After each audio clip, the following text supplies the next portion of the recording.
Hello guys, welcome to my channel.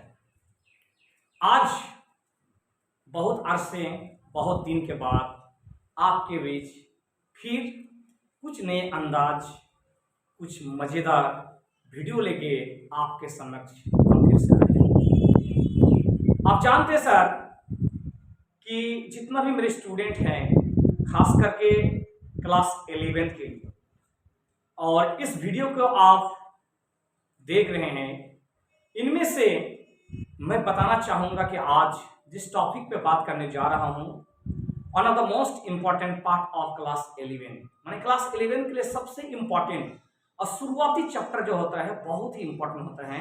आज हम बात करने जा रहे हैं first chapter, first lesson in physics class 11। उस चैप्टर का नाम है सर आपका भौतिक जगत।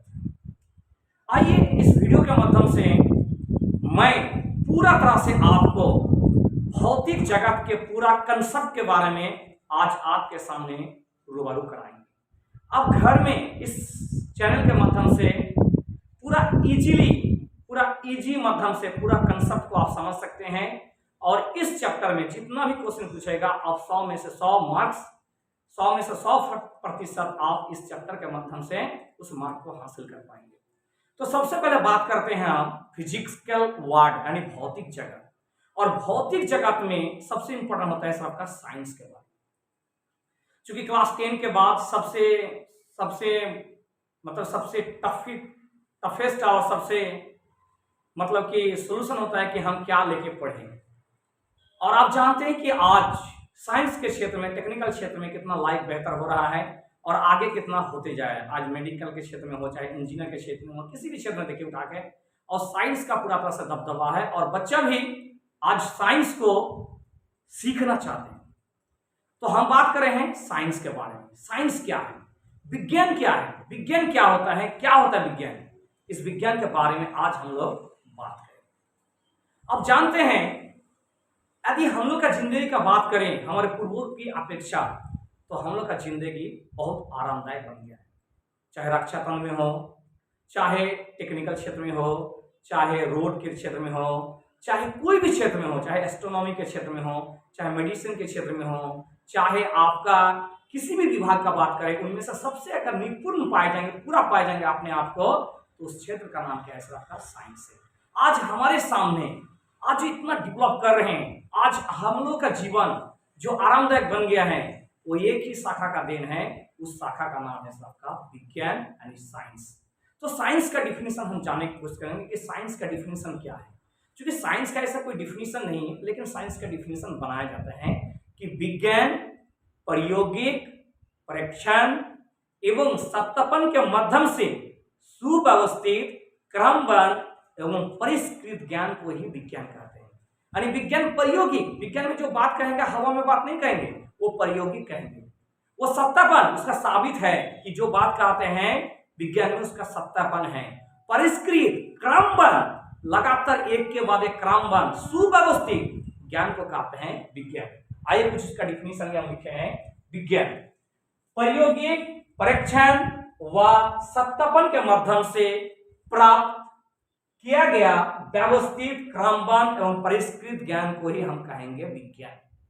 बहुत सा साइंस का अलग अलग मानना है, आइंस्टीन का, पीएम केसर का, कुछ अलग अलग इस साइंस के बारे में क्या सुनो का विचार है, लेकिन साइंस का जनरल सा परिभाषा आपके लिए यही है आपका विज्ञान प्रायोगिक परीक्षण व सत्यापन के माध्यम से प्राप्त किया गया व्यवस्थित सुव्यवस्थित परिष्कृत ज्ञान को क्या कहते हैं विज्ञान।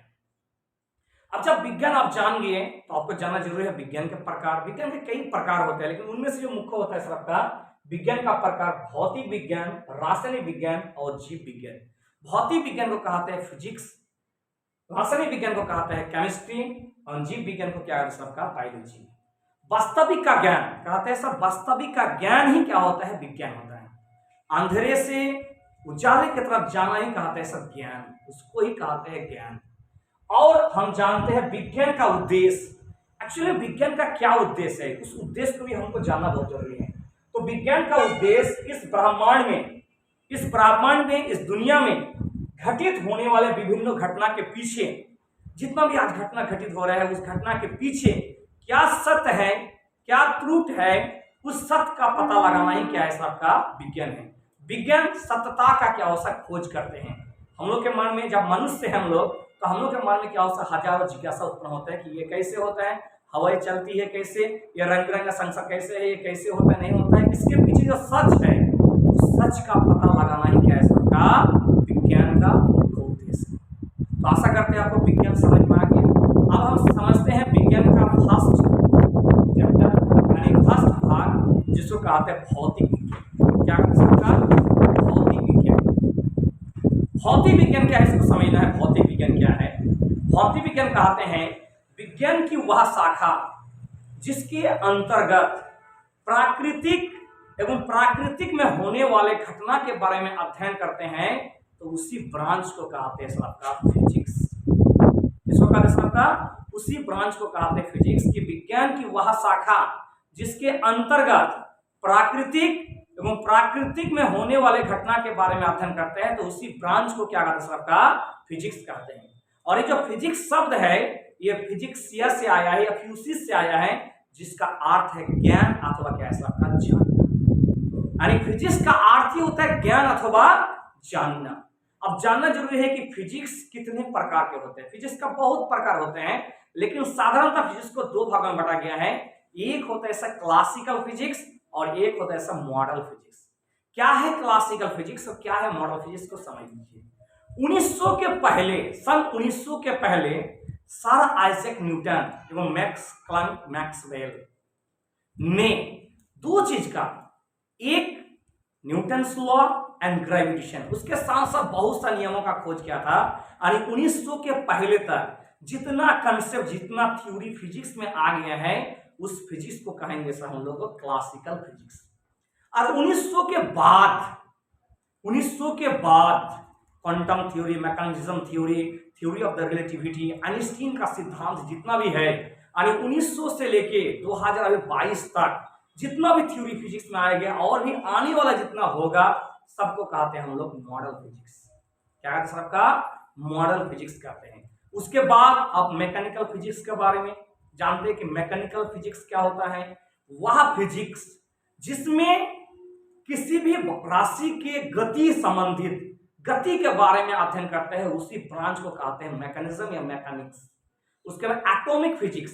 एटॉमिक फिजिक्स क्या है? किसी भी एटॉम अथवा किसी भी परमाणु के बारे में, उसके नाभिक, उसके सजावट, उसके स्ट्रक्चर, उसके बिहेवियर्स के बारे में जहां पे पढ़ाया जाता है उसको कहते हैं एटॉमिक फिजिक्स। उसी प्रकार न्यूक्लियर फिजिक्स। न्यूक्लियर फिजिक्स क्या है? एटॉमिक फिजिक्स का ही एक और एक भाग होता है, इसको कहते हैं न्यूक्लियर फिजिक्स। उसी प्रकार से आपका जीरो फिजिक्स, उसी प्रकार आपको पढ़ना है बायोफिजिक्स। इसी प्रकार फिजिक्स का क्या है सर अलग अलग क्या है सर होता है। अब हम लोग जानेंगे कि हमारे दैनिक जीवन में इस फिजिक्स का क्या अहमियत है। सबसे पहले न्यूटन्स लॉ का बात करते हैं। न्यूटन्स लॉ आप जानते हैं कि न्यूटन्स ने अगर अपना नियम नहीं देते तो आज बहुत सा लॉ यानी बहुत सा थ्योरी का विकास नहीं हो पाते। आप जानते हैं माइकल फ्राडे ने अपने थ्योरी से जितना भी विद्युत चुंबकीय प्रेरण उससे रिलेटेड आज जो देख रहे हैं, मोटर देख रहे हैं, पंखा देख रहे हैं, जितना भी देख रहे हैं सब उसी का देन है। यानी अगर माइकल फ्राडे ने अपना सिद्धांत, अपना थ्योरी फिजिक्स में नहीं देता तो ना ही पंखा, ना ही हम लोग आज डीएस और ना ही मोटर के बारे में आज जान पाते। आप जानते हैं पास्कल का थ्योरम। पास्कल एक साइंटिस्ट है, उसने भी अपना थ्योरम दिया है जिसके कारण जो हाइड्रोलिक ब्रेक से लेके जेसीबी मशीन से जितना भी चीज देख रहे हैं सब आज इसका है। बर्नौली का सिद्धांत देख रहे हैं। बर्नौली का सिद्धांत क्या कहते हैं? आज जो क्रिकेट में बॉल जो स्पिन होते हैं बर्नौली के सिद्धांत के अनुसार होते हैं। आज आप देख रहे हैं वायुयान का सिद्धांत जो चल रहा है सर आपका रैखिक संरेखण सिद्धांत के अनुसार होता है। तो फिजिक्स हमारे जेम्स वाट ने क्या किया सर आपका भाप इंजन का खोज किया था। जितना भी आप देख रहे हैं कि जे टॉमसन ने क्या सर इलेक्ट्रॉन का खोज किया था, रदरफोर्ड ने क्या सर नाभिक का खोज किया था। उसके बाद आप देखते हैं कि अल्बर्ट आइंस्टीन ने क्या किया sir theory of the relativity का खोज किया था। तो हमारे दैनिक जीवन में भरपूर यानी हमारे जीवन को सहज और आसान बनाने के लिए फिजिक्स का बहुत बड़ा योगदान होता है। आज हमारे समाज में तथा हमारे सोसाइटी में आज जो हम लोग जी रहे हैं बहुत आसान से। आज अगर साइंस नहीं होता, ना ही हम लोग के पास फ्रिज होता। आज अगर साइंस नहीं होता तो ना ही हम लोग के पास एसी रहता। आज अगर साइंस नहीं होता तो इस इंफ्रास्ट्रक्चर आज इतना बेहतर नहीं होता। अगर आज मेरे पास साइंस नहीं होता तो आज हवाई जहाज के बारे में सोच नहीं सकते थे। आज अगर साइंस नहीं होता तो इतना बुलेट ट्रेन या ट्रेन के बारे में आज सोच नहीं सकते। यानी सबका श्रेय अगर जाता है, आज अगर साइंस नहीं रहता तो आज हम लोग एग्रीकल्चर क्षेत्र में जितना विकास कर रहे हैं, जितना तरक्की कर रहे हैं, इसका सभी श्रेय क्या हो सकता है? साइंस हो जाता है। अब हम बात करेंगे, आपको फिजिक्स में भौतिक जगत में फोर्स के बारे में पढ़ना है, बल के बारे में पढ़ना है। आप जानते हैं बल क्या है? तो बल एक ऐसा धक्का अथवा खिंचाव है जो वस्तु में त्वरण उत्पन्न करते हैं। यानी बल जो होते हैं, बल एक ऐसा धक्का अथवा खिंचाव जो वस्तु में क्या करते हैं? सब त्वरण उत्पन्न करते हैं या करने का चेष्टा करते हैं। जैसे आप साइकिल लेकर जा रहे हैं, आपको पीछे से कोई गाड़ी आकर ठोक दिया तो आपके इसमें क्या होगा? सब बदल जाएगा, आपके इसमें परिवर्तन हो जाएगा, नहीं आपका त्वरण उत्पन्न हो जाएगा। बल का एसआई मात्रा जो होता है न्यूटन होता है और बल का सीजीएस मात्रा होता है डाइन। और बल जो होता है एक सदिश राशि होता है। बल को मुख्यतः दो भागों में बांटा गया है। एक होता है संतुलित बल, एक होता है असंतुलित बल। जब किसी वस्तु में बल लगाया जाता है और बल के अधीन उसमें किसी प्रकार का विस्थापन नहीं होता है, उसको कहते हैं संतुलन। उसे क्या कहते हैं? आपका संतुलन बल। और जब किसी वस्तु में बल लगाया जाता है और बल के अधीन उसमें डिस्प्लेसमेंट यानी विस्थापन उत्पन्न हो जाता है, तो उसको कहेंगे सर हम असंतुलन बल कहेंगे। उसके बाद कुछ ऐसे बल जो होते हैं प्राकृतिक में, जो व्युत्पन्न बल होते हैं, जो मूल बल नहीं है, मूल बल से ही वो सब बल बना है। जैसे घर्षण बल, मांसपेशीय बल, उसके बाद नाभिकीय बल, उसके बाद आप देख रहे हैं सायन बल। ये सब जितना भी बल है सब क्या है? सबका व्युत्पन्न यानी कमजोर बल है।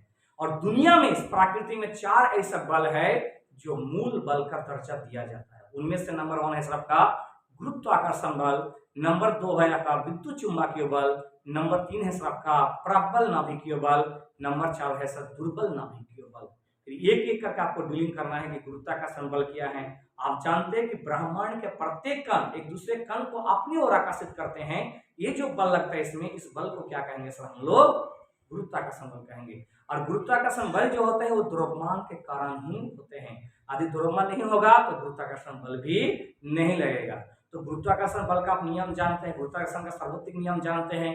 यदि दो बल यानी दो द्रव्यमान m1 तथा m2 हो तथा उसके बीच की दूरी यदि r हो तो बल का नियम जो कहते हैं सर गुरुत्वाकर्षण F समानुपाती m1 and m2 and F समानुपाती 1/r²। यानी दोनों को मिला दोगे तो F समानुपाती m1 इंटू m2/r²।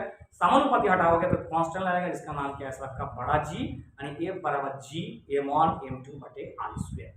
आपको एक एक करके बल आपको कांटेक्ट कीजिए इस चैनल को। आप सिर्फ अपना नंबर दीजिए, आपको व्हाट्सएप के माध्यम से आपको नोट्स भेज दिया जाएगा। उसके बाद भौतिक जगत में आगे आपको पढ़ना है सर आपका कंजर्वेशन के बारे में। कंजर्वेशन क्या है सर? आपका जानते हैं कंजर्वेशन क्या है? एनर्जी कंजर्वेशन है, मोमेंटम कंजर्वेशन है सर आपका क्या है सर? आपका आवेश कंजर्वेशन है, द्रव्यमान। आपका नंबर 1 क्या पढ़ना है सर? आपका ऊर्जा संरक्षण का नियम, द्रव्यमान संरक्षण का नियम, आवेश संरक्षण का नियम, ये सब आपको पढ़ना है कंजर्वेशन। उसका संवेग संरक्षण का नियम। तो सबसे पहले हम पढ़ाएंगे सर ऊर्जा संरक्षण का नियम। ऊर्जा संरक्षण का नियम क्या कहते हैं कि ऊर्जा का ना ही आप निर्माण कर सकते हैं, ना ही ऊर्जा का विन्यास कर सकते हैं, बल्कि ऊर्जा को क्या हो सकता है? एक बॉडी से दूसरे बॉडी में क्या हो सकता है? ट्रांसफर कर सकते हैं। इसे कहते हैं लॉ ऑफ द कंजर्वेशन। यानी यांत्रिक ऊर्जा जो होता है, गतिज ऊर्जा प्लस स्थिर ऊर्जा योग हमेशा के लिए सदा बराबर होगा। इमेजिन कीजिए आप एक छत के ऊपर चढ़ जाइए और एक बड़ा सा कटोरा ले लीजिए। इसमें क्या होगा? जब आपके हाथ में रहेगा तो स्थिर ऊर्जा रहेगा, जैसे ये छूटेगा सर आपका तो स्थिर ऊर्जा गतिज ऊर्जा में चेंज होगा और वो गतिज ऊर्जा फिर नीचे टकराएगा, ध्वनि ऊर्जा में चेंज होगा। तो पहले स्थिर ऊर्जा हुआ, फिर गतिज ऊर्जा हुआ, फिर ध्वनि ऊर्जा, फिर वो ध्वनि ऊर्जा अंतरिक ऊर्जा में क्या हो सकता है? चेंज हो जाता है। तो ऊर्जा का ना ही निर्माण कर सकते हैं, ना ही विन्यास, बल्कि उसे एक बॉडी से दूसरे बॉडी में आप चेंज कर सकते हैं। उसी प्रकार समझना है संवेग। संवेग क्या होता है सर? आपका किसी वस्तु का द्रव्यमान और वेग, द्रव्यमान और वेग के गुणनफल को क्या कहते हैं सर? संवेग कहते हैं। और संवेग का जो एसआई मात्रा होता है वो केजी मीटर पर सेकंड होता है। और संवेग जो होता है एक सदिश राशि होता है।